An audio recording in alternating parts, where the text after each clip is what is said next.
together with my fabulous queer student, Thomas Sasso. Well, he's not my student, he's a PhD candidate that I work with. That's inclusion. Inclusion is not rainbow washing our organization every June, raising flags and changing our logos.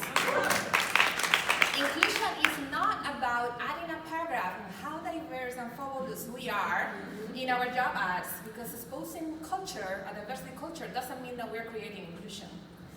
Inclusion is not about using diversity surveys to ask people to identify themselves in a checkbox. Inclusion is not about asking people from historically marginalized groups to carry the burden of leading diversity and inclusion initiatives, because that seems to me like emotional labor disguised as empowerment. Inclusion is not about always asking the same queer person of color to be in every single university committee. So they actually explain to everybody else what is privilege and how can we foster diversity and are we sure that we're very, very inclusive.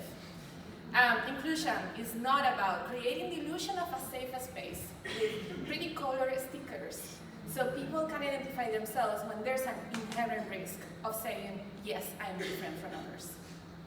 So, yeah, all these are organizational practices, they foster representation, they are visible, they are functional, and they're performative, and they're not inclusion. We have been looking at inclusion as trying to get a lot of very diverse people to fit in a mold that is male, a mold that is straight, a mold that is cisgender, a mold that is white, a mold that is able. We need to break that mold. We need to do a boo-boo. So who is going to rip off that bandage? How we're going to do it? How can we do it? Well, let's think about all those communities that are active communities. Let's think about what we call consensual allyship. That concept comes from indigenous and decolonizing scholarship.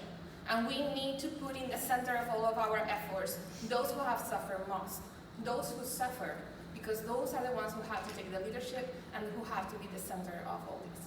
Thank you.